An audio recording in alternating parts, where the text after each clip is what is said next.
The Bible is considered one of the most important religious and historical documents, consisting of a series of stories told throughout time.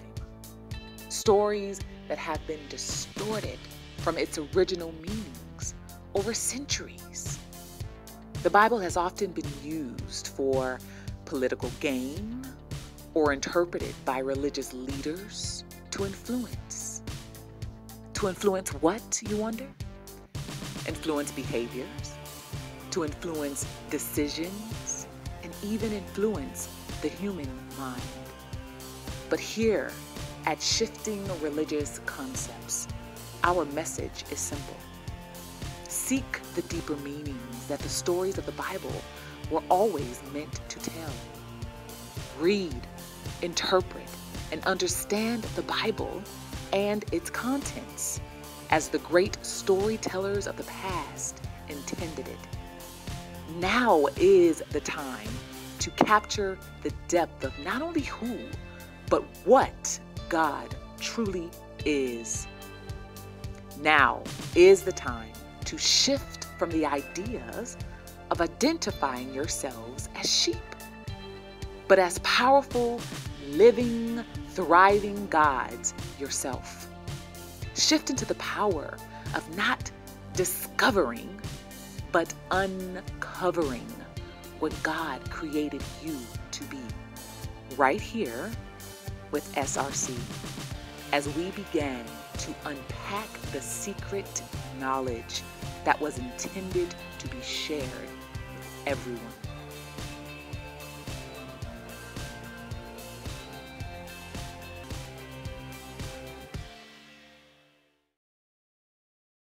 Good morning, good morning, good morning, good rising SRC family. I am Anala D, your host today, and as always, we are here to unpack the knowledge and wisdom, and we use the Bible to do it. Today, what we're going to do, because you guys we were not here last week, and I like to always have our contributors have an opportunity to introduce themselves. And that's important because each of our contributors, believe it or not, they put in a lot of effort, a lot of work to be here each week to be able to share their knowledge with you. And I would not want to miss the opportunity to have them introduce themselves and say exactly what it is that they do. So let's start this morning with Miss Tamisha Burgess introducing herself. What? I'm first today. Good morning, everybody, my family, SRC family. I'm Tamisha Burgess. I am the creator of Fireside Chats for Global Women, because turning pain into power is sexy. I've also founded a software company, Synergy Plus, that supports special needs professionals with telehealth compliance. And I've developed and share very taboo and unorthodox philosophies that explore mental health disorders as symptoms of suppressed superpower. And I get to share that with women and girls around the world who are ready to turn their pain into power. And I'm happy to be here. Thank you. Very good. Thank you so much. Let's have Dr. Griffo introduce himself. Good morning. I can't follow that introduction, not at all. But my name is Kedar Griffo. I am the CEO of Zosa Research Society. Shout out, Zosa Research Society. I've authored a few books trying to help wake up the people around the world as it relates to religious ideology, Freemasonry, ancient African cosmologies, and religion. So thank you. I'm happy to be here, and hope you guys enjoy the show. Great. Thank you for that. Let's have Mark Thomas introduce himself. Okay. Caught me off guard there a little bit. Yeah, my name's Mark Thomas. Good to see everybody this morning. I do a lot of the video editing and a lot of the technical end of the SRC experience, but I came here by many roads. I can't get into them all now, but suffice to say that I really enjoy the way SRC presents the Bible and other religious works. It's very interesting to me. So that's all I got. Thank you. Thank you very much for that, Mark Thomas. Let's let our brother Lavelle Rosser introduce himself. Greetings.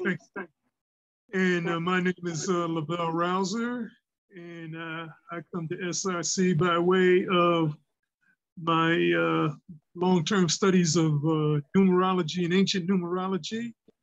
I participate with SRC with the idea and the vision to enlighten people and to raise consciousness with whoever I come into contact with. And I find SRC to be a great outlet for this. And I hope and pray that each and every one of you gain something from what I have to share. All right, thank you very much. And last but not least, we have Pastor Archie Sanders and also my brother who will introduce himself. Good morning, everyone.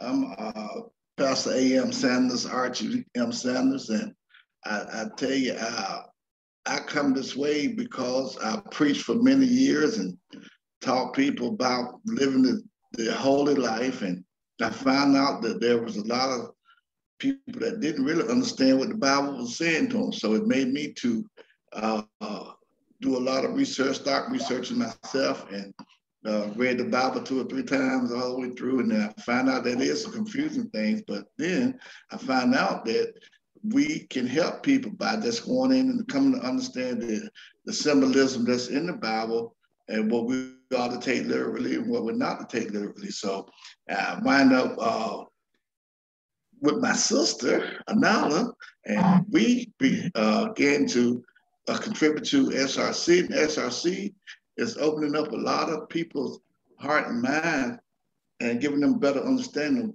what the Bible really speaks to us about. So I'm glad to be here.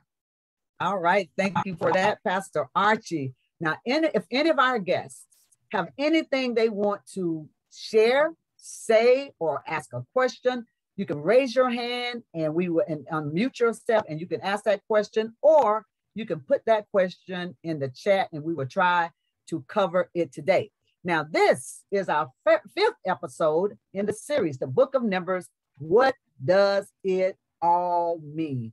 And as always, I want you right now to send that link to your family and friends, the same link that you use to join our meeting, and tell your family and friends to join right now because this is going to be so good. And with that, we are going to get to work.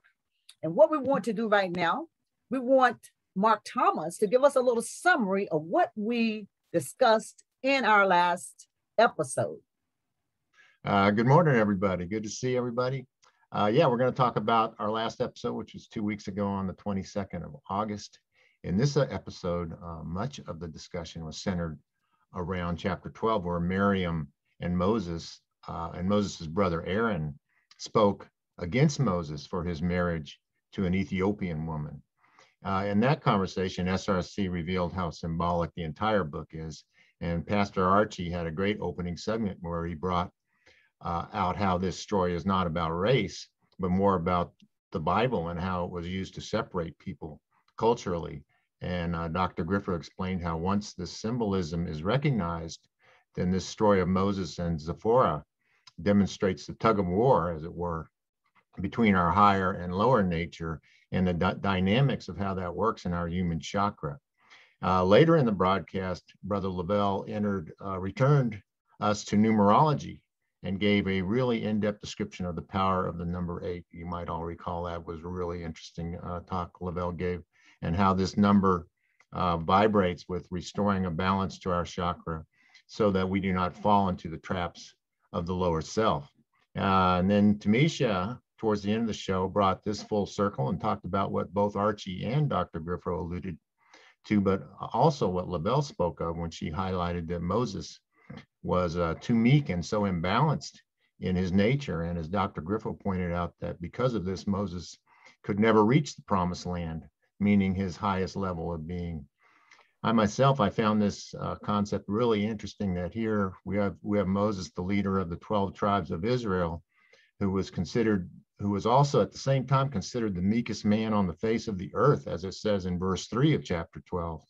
So once again, when we understand the symbolism involved with this, it tells us so much about our own selves and how what we think impacts our spiritual journey. So really an interesting conversation on this 12th and 13th chapters of Numbers. Please keep in mind that if you missed our last episode, just go to Shifting Religious Concepts on YouTube. You can watch any of the 41 episodes that we brought to you so far. All right, now that's it for me. That was just a really brief look. I'm looking forward to today's show, so please.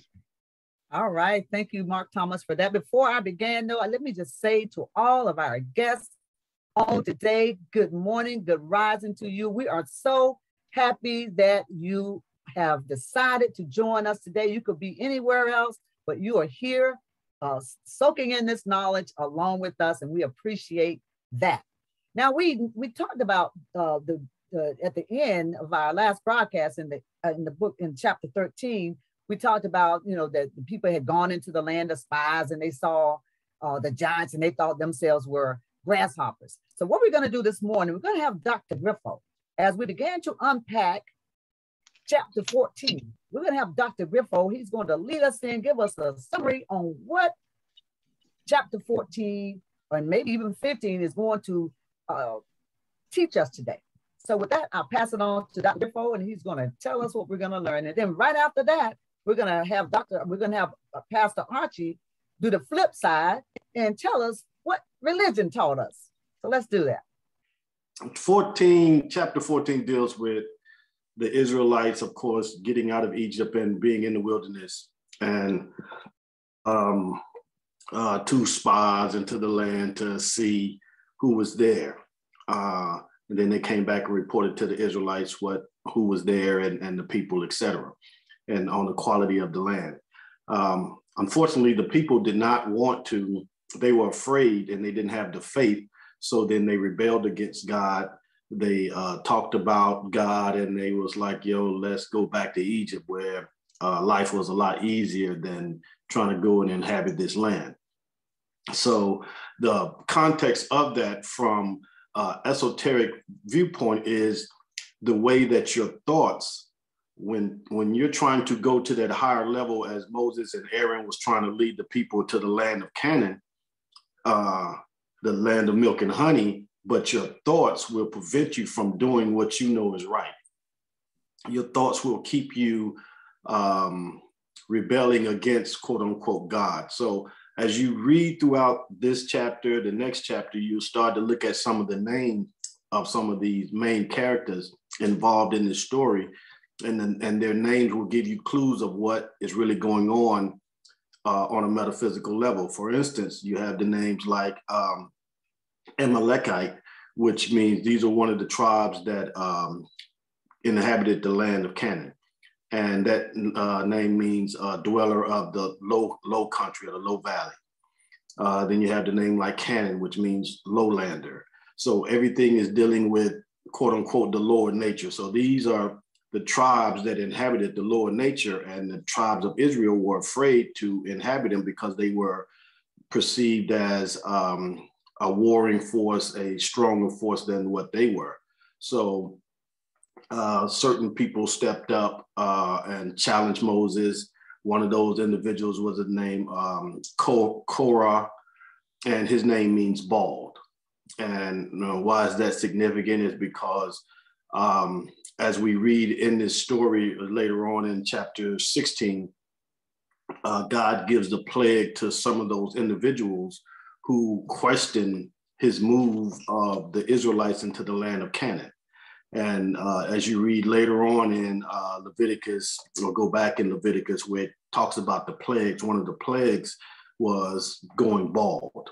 So this has a lot of significance insofar as when you understand the meaning of the names of these individuals. One of the other individuals in the story was named Caleb. Caleb's name means dog. As we know how Jesus referred to the lady from Canaan as a dog in Matthew, I think, chapter 27. So, and dog is considered one of the lowest animals in so-called Middle East culture.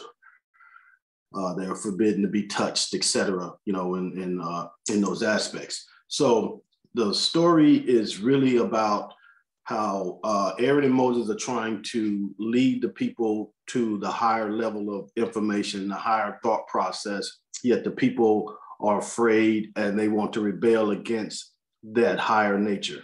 And that's what happens when you're reading this story. So in summary, that's what it's about. All right, thank you so much for that, Dr. Griffo. Now, Pastor Archie, now we're going to come back to you, Dr. Griffo, because I have some questions, and I imagine that our guests have some questions too about some of those things that you just talked about. But before we do that, I want Pastor Archie to dive in and tell us a little bit about what did religion teach us at that time? What did religion say about this? When you were up, you know, because I know Pastor Archie, he's preached for over 30 years or so, 25 years. So what was religion teaching the people? Well, thank you, Nala. Look, Dr. Griffo hit around the head as far as, you know, looking esoterically and even exoteric outside of what the secrets. But when you look at what is going on with numbers and the tasks that are put before the children of Israel, you'll begin to see that it's talking about being faithful to the end, basically, and how you take this journey and you come upon things. I say sometimes a bump in the road. You know, you come across bumps in the road. It's not supposed to make you turn around and go back to where you started at, but it shows us that we do get that strong desire, like most saints, or most of us, as we start out, or we're in the church, and you know, I've preached to people for many years and try to help them to build up their faith, get their faith level together, regardless of what you see. And you see that as we go along here, it shows us that even when God sends you somewhere to take control of something that he already told you that's yours, you don't Moses said, look and see how the people look, if they're strong, if they're weak. Bring back some of the fruit that they have, and so we can see what's there. All these things that he was ascribing to these people were to get them to focus and get their mind in a faithful state, so that regardless of what they come upon, they still would be looking toward going forth. But it didn't happen that way. It shows us that as we start to move from that lower level, and we come upon things that seem to be problems to us, the first thing we want to do is turn around and go back to Egypt. Because that's the easiest thing. That's the only thing that we knew. We have not stepped into the unknown.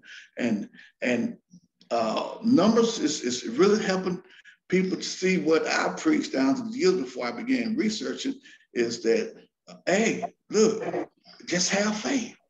Faith. Step on out there in the darkness and become the light that light up that darkness. But a lot of people don't see this here.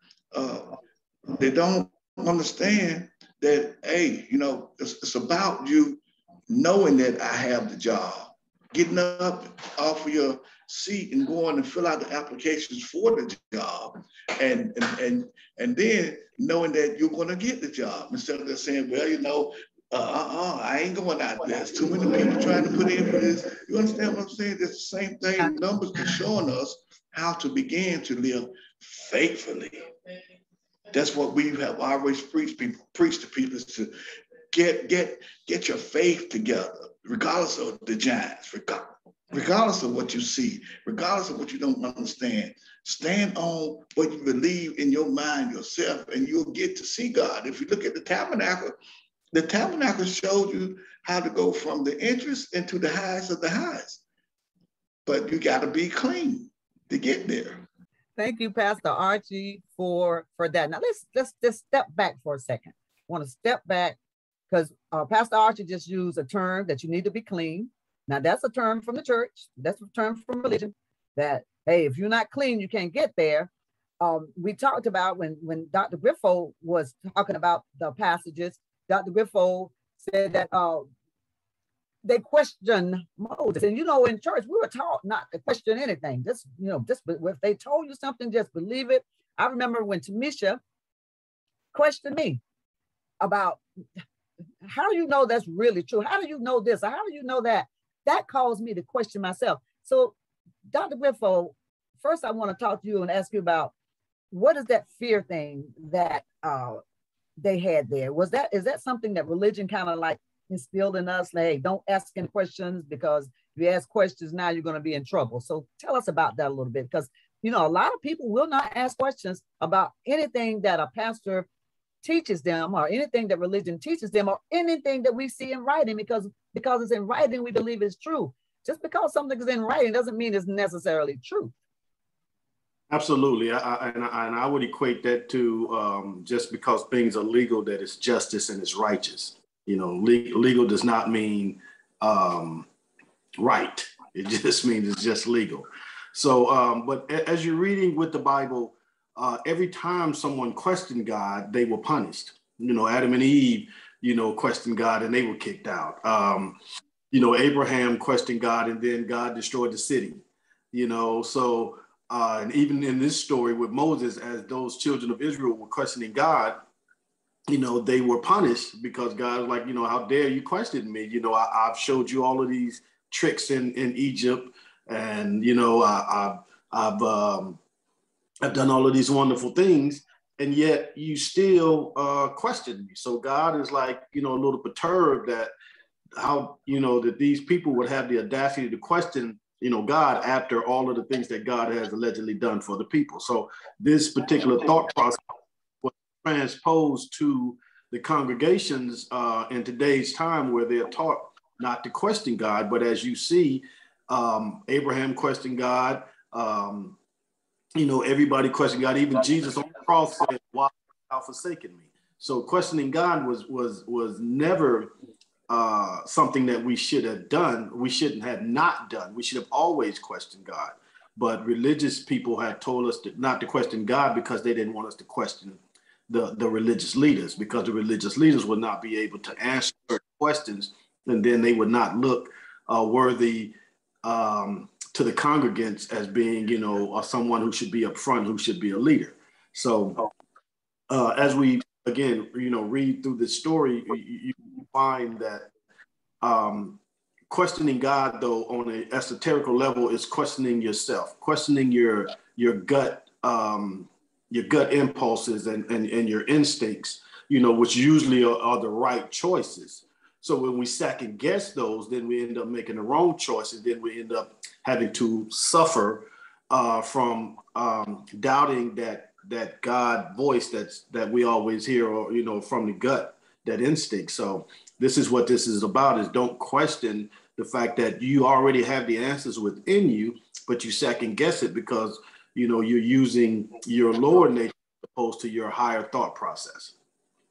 Oh, that was powerful. Thank you, Dr. Griffo. So then, Pastor Archie, you mentioned that you have to be cleaned, or you have to. So are you saying that the thoughts need to be clean before they can move up? Is that what you're saying? You're not saying the person needs to repent and do all that stuff. Are you talking about a person's thoughts need to be clean?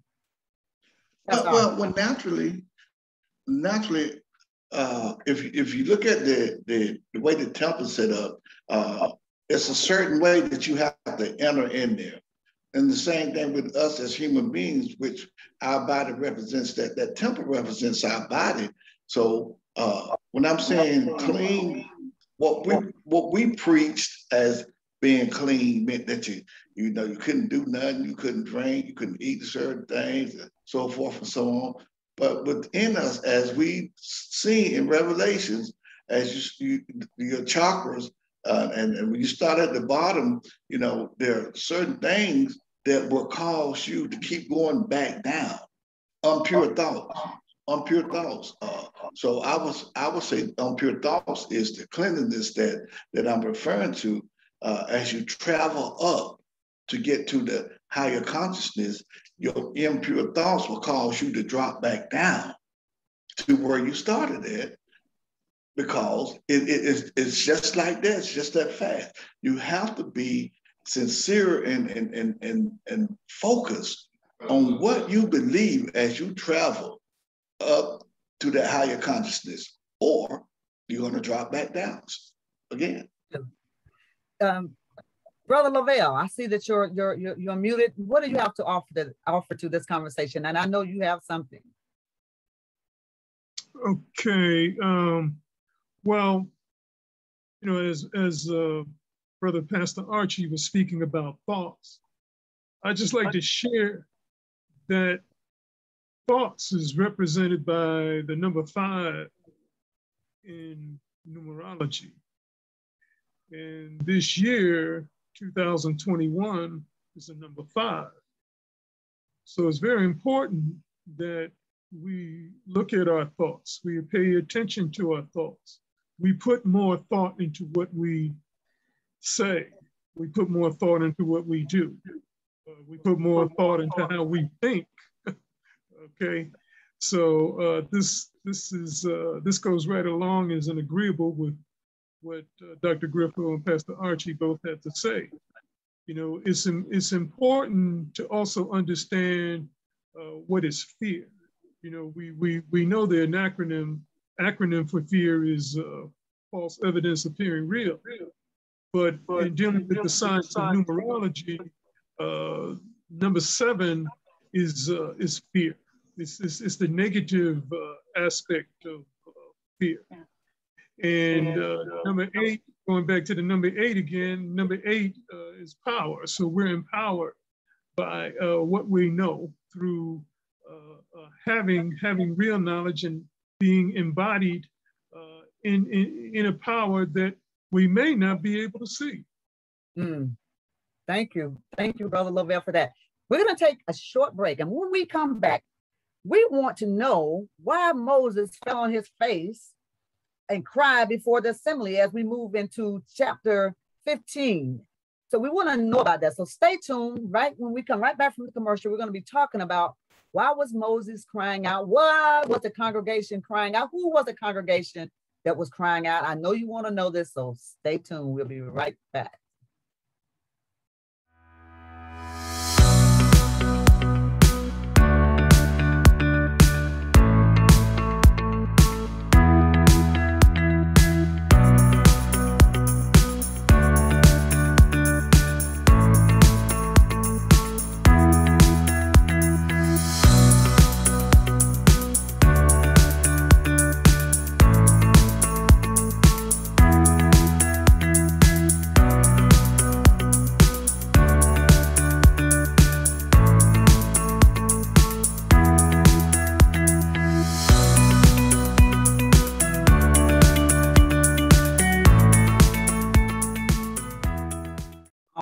Thank you for allowing us to have that short commercial break.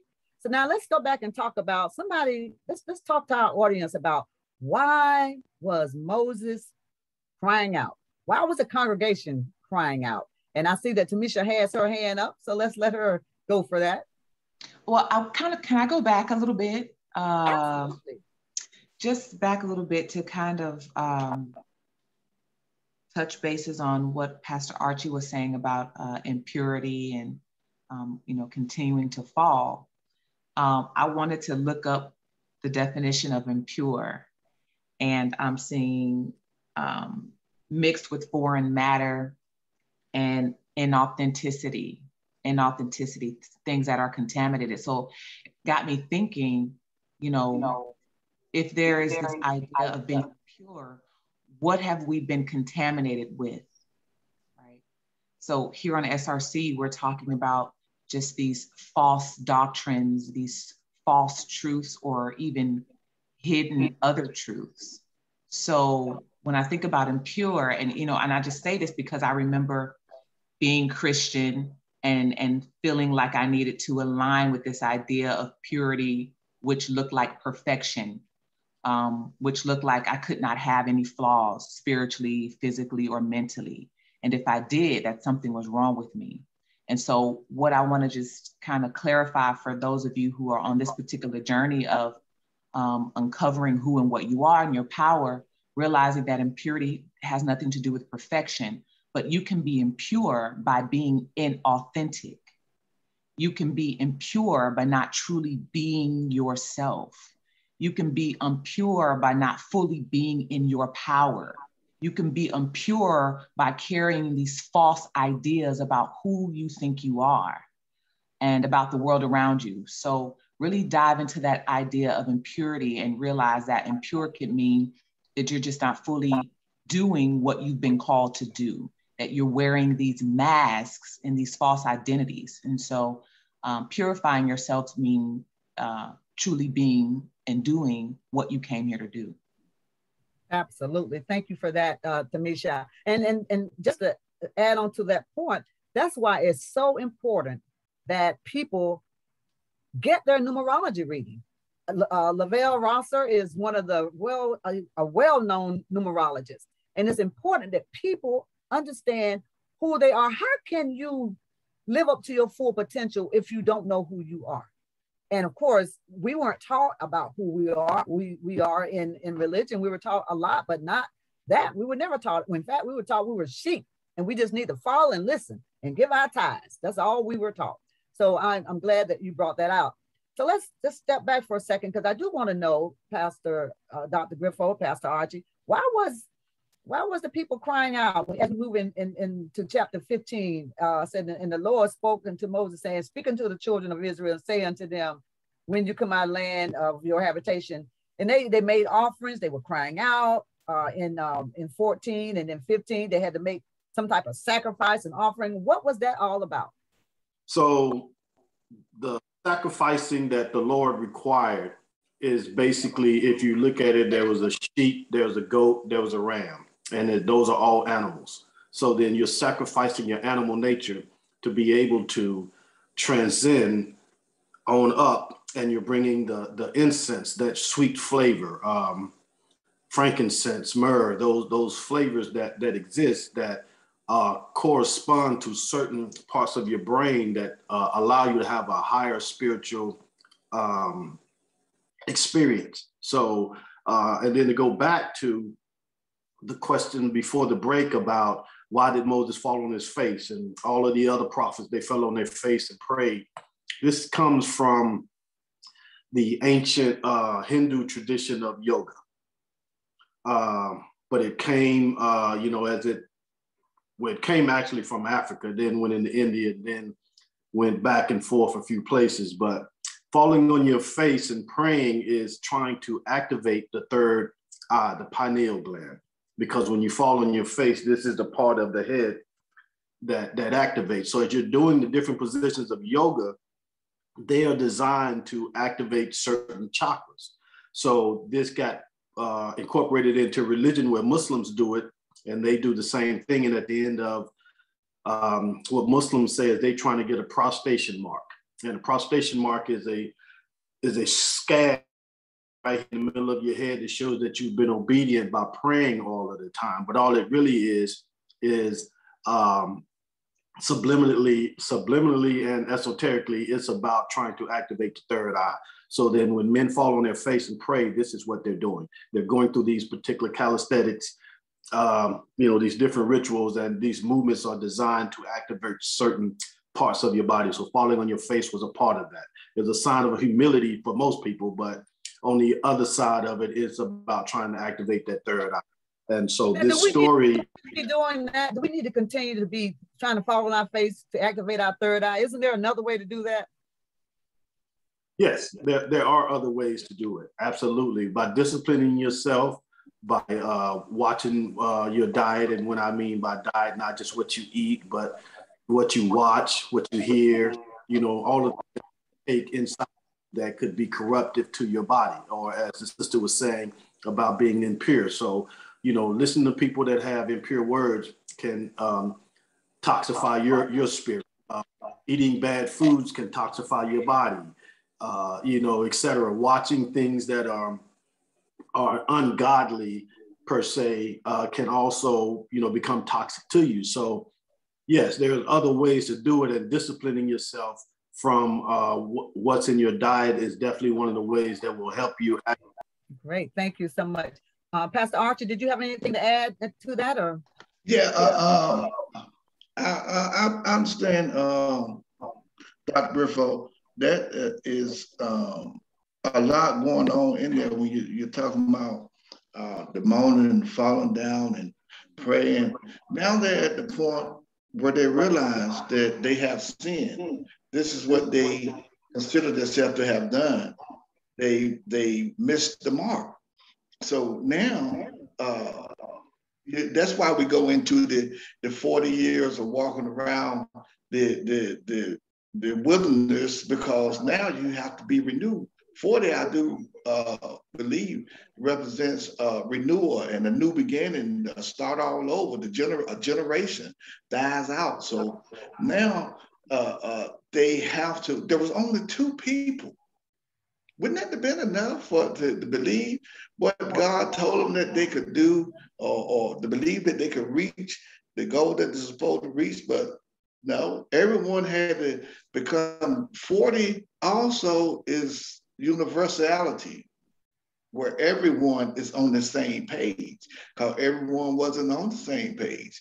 They was not thinking the same way. They were not believing and having faith the same way. So that whole, you talk about what, 700,000 people the group, and that wasn't even counting all the children and women, but almost 1 million people.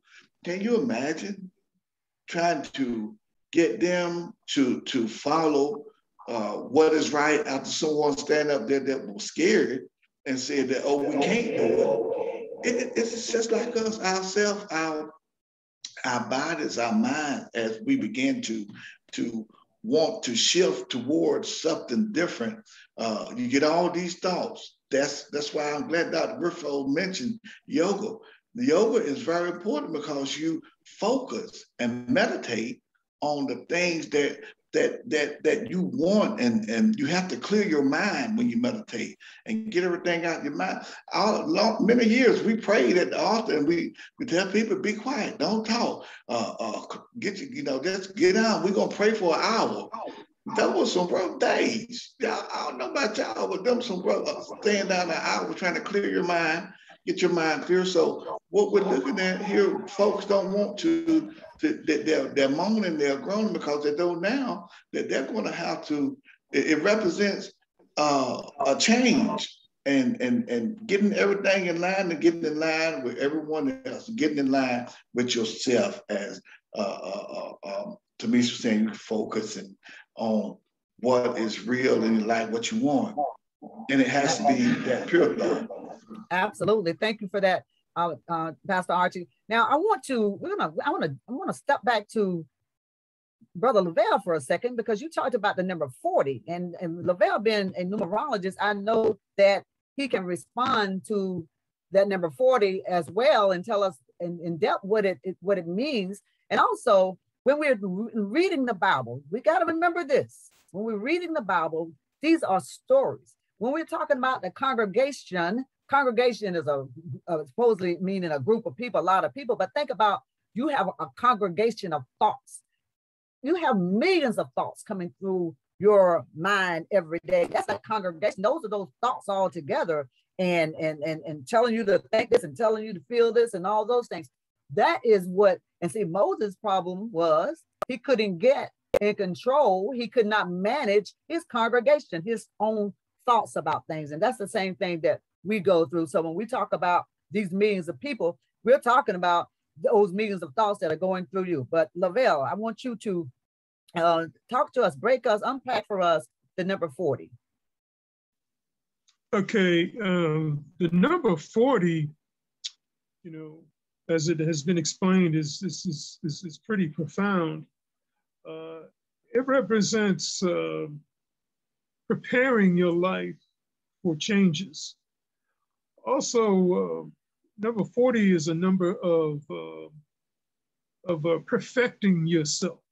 It's not saying that you have to be perfect, but it does help you to perfect those idiosyncrasies that one may have.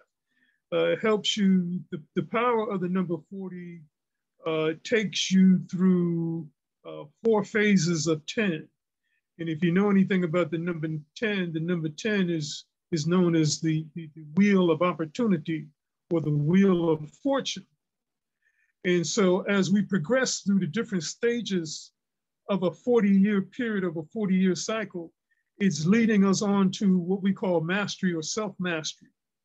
Now, it's not a coincidence that even in what is known as the mystery schools coming out of Egypt, Kemet, Ta-Meray, that an initiate, okay, an initiate had to go through 40 years of training.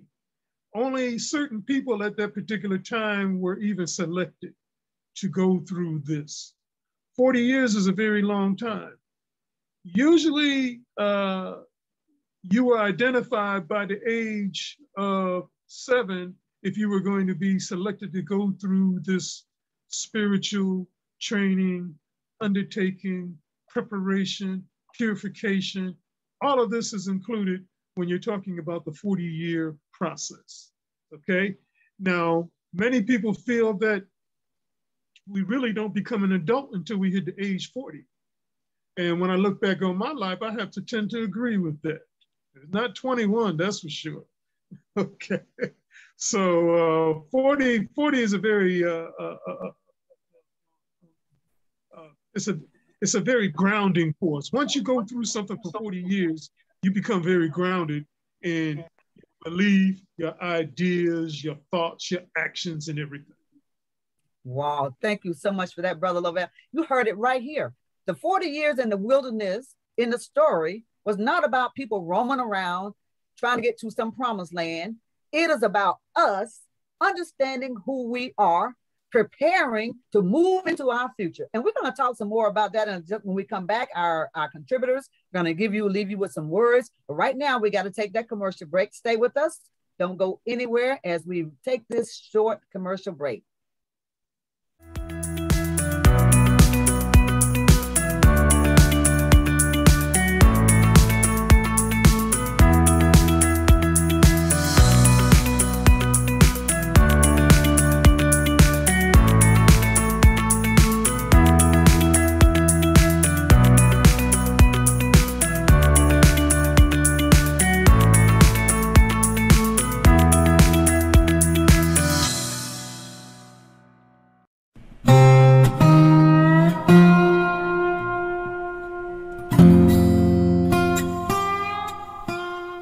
Want to know what it's like behind the walls of a women's prison? Get Anala D's latest release, Screaming from the Inside, Incarcerated Women and the Journey to Awakening.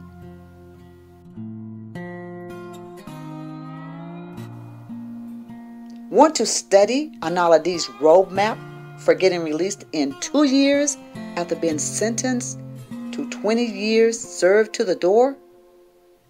Obtain her book, How to Prepare a Parole Package and Trigger Your Release from Prison Today. All righty. Thank you for staying with us through that break. So now what we want to do, I want you to just kind of go back just a second, Brother Rosser, and just say a little again what you said about the 40, just the end of it, the end of that conversation, because that was so powerful. You said 40 is moving, is preparing yourself to move into your future. And I think that is important because so often we just kind of sit around and the future just kind of hits us in the face and we don't even prepare for it. Let's talk about that just a little bit more before we start to provide our summaries. Okay, the 40, which is a very high-powered number 4, says that we need to look at our life as like a master architect lays out the blueprint for discovery as to who we are and what we are to do during this lifetime. We must all understand we come into this world and we got a set period of time to do what we're supposed to. You don't have forever. Okay? And so, and the 4 brings us to dealing with the fundamentals first in life. Then we can move beyond the fundamentals, and we continue to build and build and build and build and build and build until we become that perfected being, okay, that is here to continue on with what has been laid before us. So 40, as I said before, which is a high power number 4, it's entrusted with a lot of power. When you go through 40 years of discipline, you come out a very chiseled, fine being of light, love, giving, truth, honesty. You know, all those represent the attributes of the number 4. Okay, a trusted person who resides on this planet. So ancient traditional civilizations took the number 40 and 4 very seriously. I love that. Thank you so much, Brother Lavelle Rouser. So now what we're going to do is we're going to have each of our contributors, they're going to make a final comment on what they want to leave our audience with today. So with that, let us start today with Pastor Archie Sanders, because he's all smiley. Since I was last starting out, I'll be first leaving. Hey, I tell you, this is a very interesting book here. As I listen to all the contributors, it's so much that I'm picking up. And as I said, I have, began a church called Walking by Faith, Christ in You. It's a lot that we need to know concerning the Bible and what it really meant. And then we talk about this 40 years of cleansing. You begin to see now that at that time, after that 40 years, all those who disobeyed were gone. So as Dr. Lavelle said, at 40 years old, man, you're really starting to see your ways and what it is that you should be doing and how to go about accomplishing the things that you were put on this earth to accomplish. Production. We're supposed to produce not just children. We're supposed to be able to, as I do, is try to help people to come to understand who they are and how to get to where they're going, and get around all these things, these fables and stories that were put before them. So I would say, I would like to leave that, allow yourself to focus on who you are. Meditate so you can see what you're supposed to do while you're here on this earth, because we don't have as much time as we think we do, but use this time wisely. Thank you for that, Pastor Archie. Now, how can you, and this is now, I'm just putting this out there, that's why it is important that you learn who you are. Your name, your birthday, all of those things can tell you what you were sent to this earth to do and be. And Brother Lavelle can provide that information. He's a well-known numerologist, in numerology. And so you don't know what to meditate on. And most of the time, I know when I was 25, I had no idea what I'm supposed to meditate on it to be. I looked around at the TV and all those kind of things and thought, maybe, should I be this? Should I be that? Should I do this? Should I do that? But now that I understand me, I know who I am, I know what I was sent to the earth to do, in this earth to do, I can meditate on that. Otherwise, you're gonna be meditating on a whole bunch of stuff that you might be going down some paths that you don't supposed to go down. So think about that. Now let's go to Mark Thomas, who is going to leave our audience with his final messages today. Today's show really made me think, and I'm just going to come back to the fear aspect of what we were talking about early. And Anala, you put it so well when you're talking about the congregation, how this congregation represents all of our thoughts, and how this congregation in the story, if we identify with Moses, the congregation in the story is like Moses's thoughts. And that was his biggest failure, was that he could not control the thoughts of his own congregation and their fear of the unknown, of what lay before them.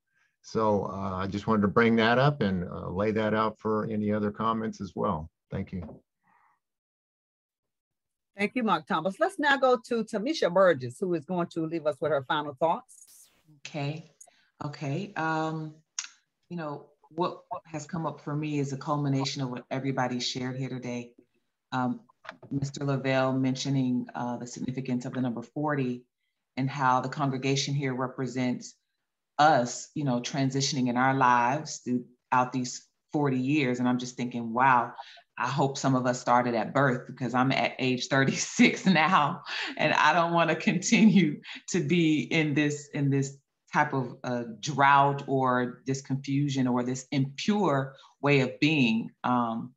So for me, and just comparing ourselves to this congregation in this story is, my rule of thumb has been, if you're guided to, burn those damn bridges so that you can't go back. So that you can't go back. So that you have nowhere to go but forward and into that promised land. That's just been my motif, and it has worked wonderfully for me in some cases, in many cases.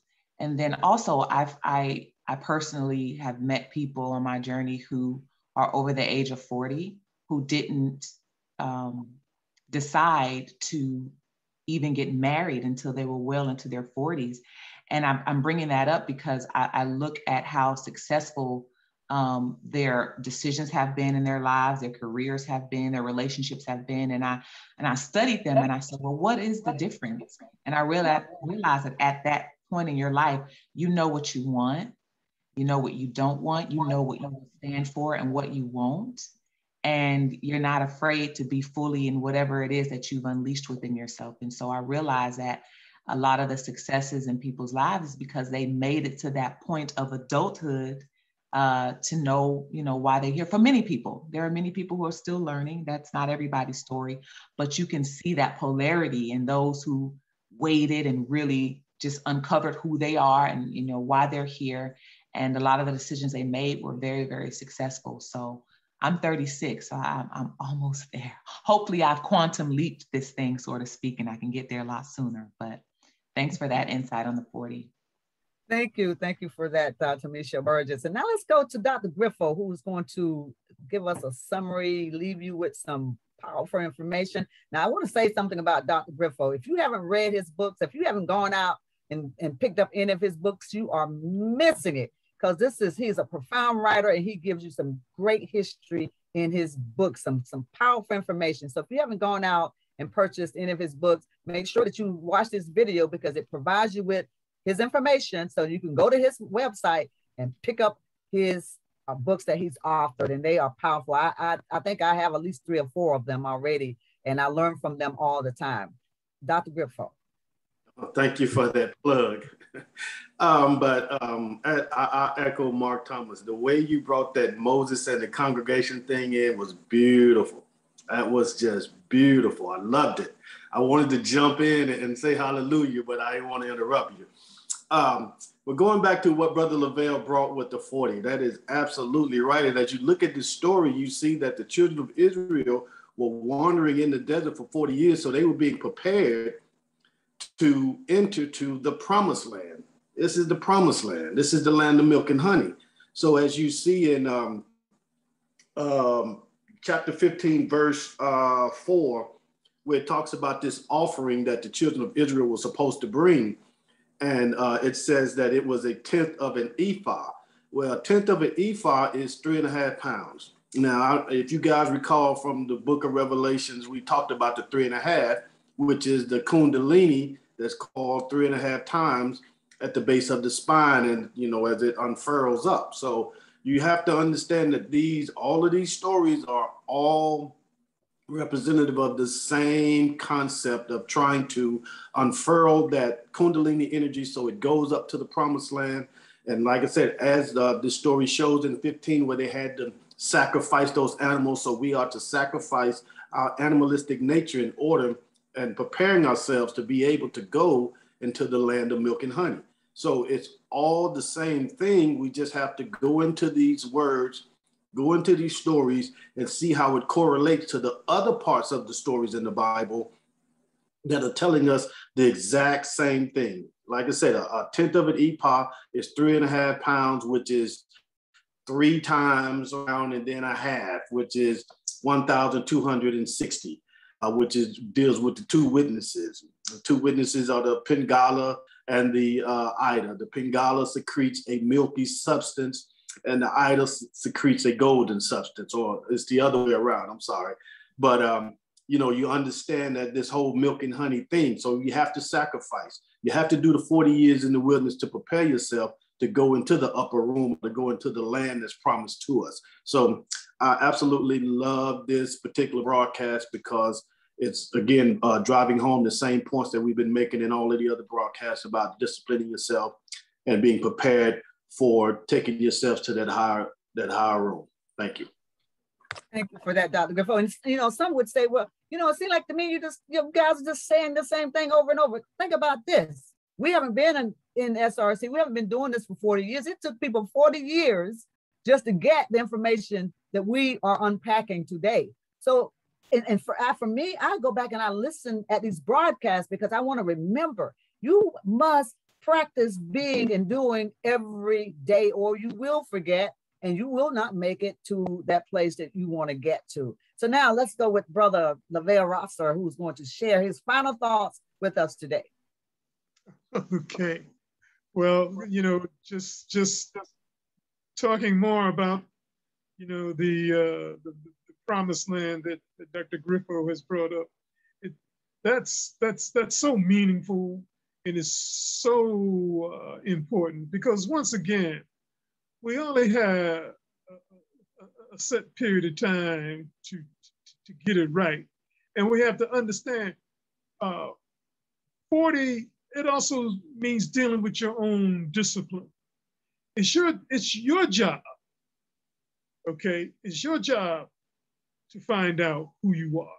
If you have to go through different people, if you have to consult with different people, if you have to go to the church, the mosque, the synagogue, or whatever to find out, then do so. But it's your job. Nobody can do it for you.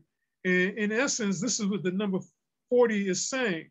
You have got to be the one to take that step and continue to step forward each and every day of your life.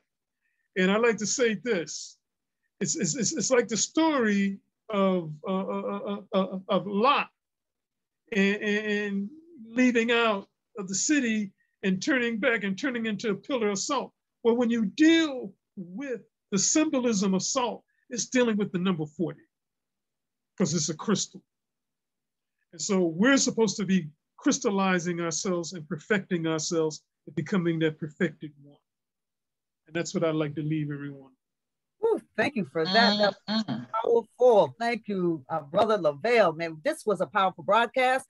We are out of time. Time goes so fast. So I'm now going to turn it back over to Mark Thomas, who's going to leave us with his, tell us what we're going to be doing next week or what we're going to do now. I mean, what we're going to do next week. Yeah. Okay. What are we doing next week? Words. We're gonna talk about chapters 16, starting with 16. Yeah, I think so. Okay. All of us here at SRC, we want to thank the audience for joining us again today. We had a good audience today. A lot of people really appreciate that. Our next broadcast will be in 2 weeks on September 12th. So please join us at 10 a.m. Eastern as we continue the book of Numbers. We really appreciate everyone's patronage and encourage you to email us your questions or comments at shiftingreligiousconcepts@gmail.com. If you're interested in advertising with SRC, please contact us at that same email. Also, don't forget that this presentation will be available on YouTube within the next few days. Even if you attended today's program, please go to the Shifting Religious Concepts channel and give us a thumbs up and subscribe. This is one of the few ways we get public attention, and it really helps us to promote the SRC mission. If you're not subscribed to our newsletter, go to shiftingreligiousconcepts.com/registration and join us. So that does it for today's broadcast. Really good show. Once again, watch your email for our Zoom link inviting you to attend our next recording session on the 12th of September. In the meantime, we wish you all peace, health, wisdom, and love, of course.